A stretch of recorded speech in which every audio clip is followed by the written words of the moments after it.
Hey, what's up, everybody? It's Wednesday. Time for track feedback. We got some new people. We got Ed808 making some breakbeats, which I'm excited to play through. We got Steve turning off the phone, and I'm going to close Discord in a second. And then we got some Mindbender Masters. We got some house, some techno, some down tempo, and some type of like dreamy dubstep beats. So first thing is, while I'm over on Discord, please make sure you set your threads to 7 days. That means when you post a new link, we don't want it to disappear, you know, like before people can comment. So when you look at your thread, it should say, this thread will archive after 1 week of inactivity. And if you happen to see one that's not set to a week, here's what you can do. Discord is always so much slower.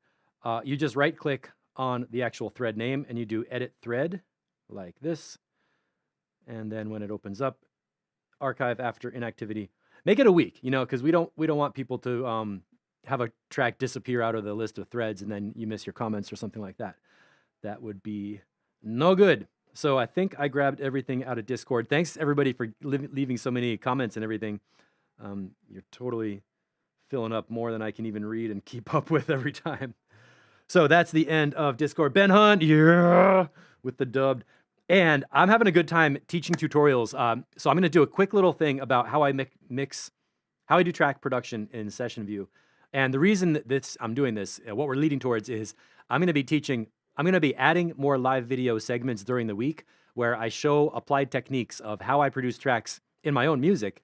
And then these are going to relate to the courses that I teach. So if you like what I'm doing, you'll be able to see a live video, download a project pack with the actual same session, and play with the effects racks, the sounds, the techniques, watch on video, do it in live, and learn by doing it. And I think that's the best way for people to pick up new skills and recipes. And like if you get an effects rack and you want to know how to use it, it's best to have it and play with it, then have a video guide, and you can have an Ableton project with some activities and stuff.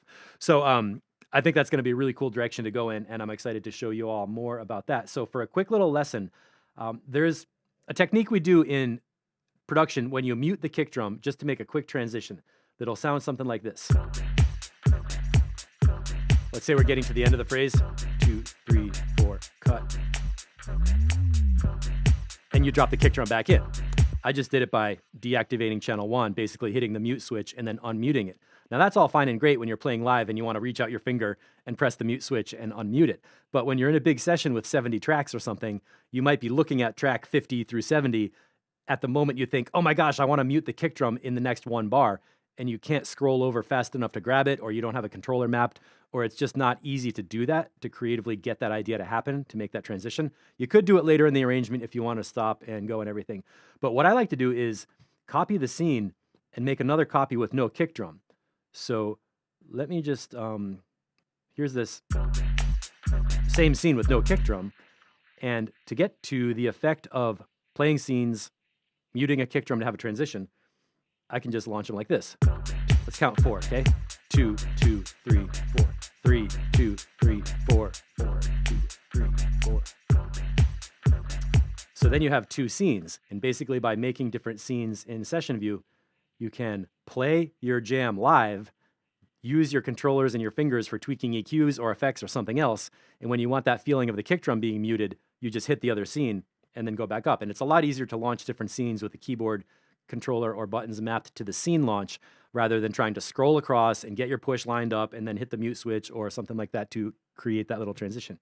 Now, I want you to listen to the bass line over 4 bars, okay? Because the 4th bar is important. 2, 3, 2, 3. Listen right here. 4.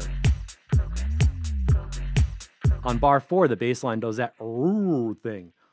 And if we just launch this other scene, we don't get that the pitch drop, right?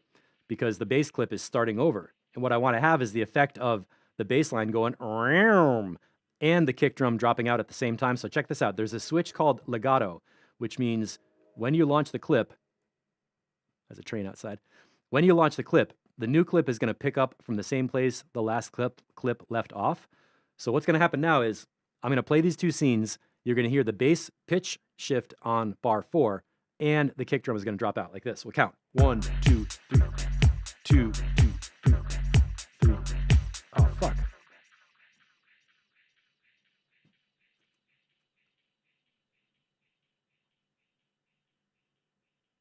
What?